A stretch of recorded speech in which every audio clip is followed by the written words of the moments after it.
आकर के अपने नेता श्री गुप्ता साहब को सम्मानित करें। कि माननीय मुख्यमंत्री जी, माननीय प्रधानमंत्री जी, अगर आप हाथी है तो हम 80 लाख चीटी है, और हाँ को रथ हम पाने का आंदोलन सूर है, जहां मैं घूसूंगा आपको गिरा दूंगा, आरक्षण वापस लूंगा। इसमें वो ताकत है हनुमान की तरह, तुम भी लंका को दरिया को पार कर सकते हो। कहो उसके कान में बोलूंगा कि हाँ को रथ हम पान है, लगाओ छलांग पहुंचो लंका। आकर के अपने नेता श्री गुप्ता साहब को सम्मानित करें।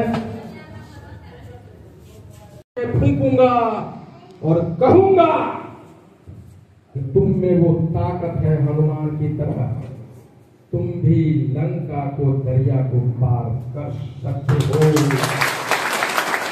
कहो उसके कान में बोलूंगा कि हाँ को रथ हम पान है, लगाओ छलांग पहुंचो लंका।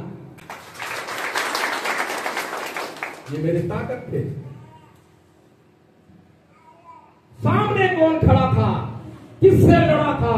लड़ना है मुझे भाजपा की सरकार से, नरेंद्र मोदी से लड़ना है। ऐसी गुप्ता तुमको नीतीश कुमार से लड़ना है जो चीफ मिनिस्टर है। तुम क्या हो? सब बोलता है नीतीश कुमार के खिलाफ में आवाज उठाते हो, ऐसी गुप्ता का आवाज में उठाते हो। सामने इतना बड़ा चैलेंज है, प्राइम मिनिस्टर, चीफ मिनिस्टर, तुम क्या हो? मैंने प्रकृति को देखना है, इसका जवाब क्या हो सकता था? हम डिस्कवरी चैनल को देखा, उस जंगल में सबसे मजबूत जानवर होता है, सबसे बड़ा जानवर होता है हाथी। हाथी होता है और उसके सूंड में एक चींटी घुस जाए तो हाथी को मार गिराता है। मेरा जवाब मुझे मिल गया था और मैंने कहा कि आईपी गुप्ता तैयार हो जाओ, प्राइम मिनिस्टर के खिलाफ और चीफ मिनिस्टर के खिलाफ पान आंदोलन खड़ा करने के लिए। हमने कहा कि माननीय मुख्यमंत्री जी, माननीय प्रधानमंत्री जी, अगर आप हाथी है तो हम 80 लाख चीटी है, और हाँ को रथ हम पाने का आंदोलन सूर है, जहां मैं घूसूंगा आपको गिरा दूंगा, आरक्षण वापस लूंगा। ताकत हो गया। उसके बाद सब कुछ हो गया। आप ताकतवर हैं, पहलवान हैं, लेकिन लड़ने का जज्बा भी तो चाहिए। खूब दूध पहन के, दूध पी के, लंगोटा पहन के, मूछ रोक के ऊपर में कह रहे कि हमारा 80 किलो वजन, हम सबको हरा देंगे। अरे बेटा उतर, मैदान में आओ, लड़ तो, ताकत तो है, रिंग में उतर। तो वहां ताकतवर आदमी को रिंग में उतरने के लिए जज्बा चाहिए। जज्बा कहां से लाए? तो हमने कहा तो हमने देखा एक पतला दुबला मरियल सा एक इंसान अपने पत्नी के वियोग में एक पहाड़ के सामने खड़ा होता है और छेनी हथौड़ी लेकर कहता है, तुमने मेरे पत्नी को छीना है, जब तक तोड़ूंगा नहीं तब तक छोड़ूंगा।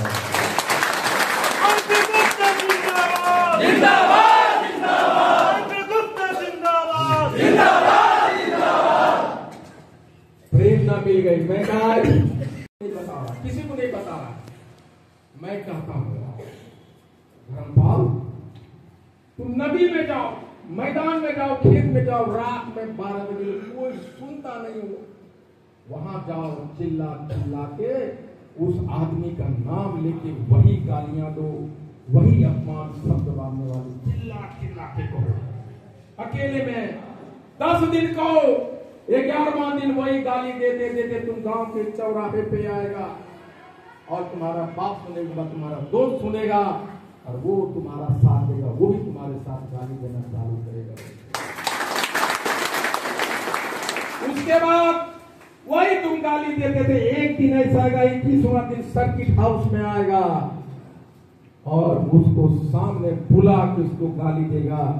22वां दिन तुमको वो गाली देना छोड़ देगा। अखिल गुप्ता जिंदाबाद, जिंदाबाद, जिंदाबाद। अखिल गुप्ता जिंदाबाद, जिंदाबाद, जिंदाबाद। ये था। दूसरा क्या था, मैं सभाएं करने लगा और मैंने कहा कि मुंह में आवाज लाओ। पहला क्या आवाज लाओ? मेरे साथ सारे लोग बोलो, नीतीश मोदी होश में आओ, होश में आओ, होश में आओ। कितना लोग इससे लगता है सबका नानी मैया सबका मर गया। बहुत कम लोग बोला। देखो यहाँ हम लोग एक साथ हैं, आपका गांव, आपके लोग, हम सब लोग, लेकिन मुंह में आवाज नहीं है। यह एक कारण था कि तुम्हारा आरक्षण छिना 78 वर्ष से जहां थे वहीं थे। इसलिए नारा लगाओ, खड़े हो जाओ सब लोग और नारा लगाओ, नीतीश मोदी होश में आओ, होश में आओ, होश में आओ। हमें हमारा आरक्षण वापस दो,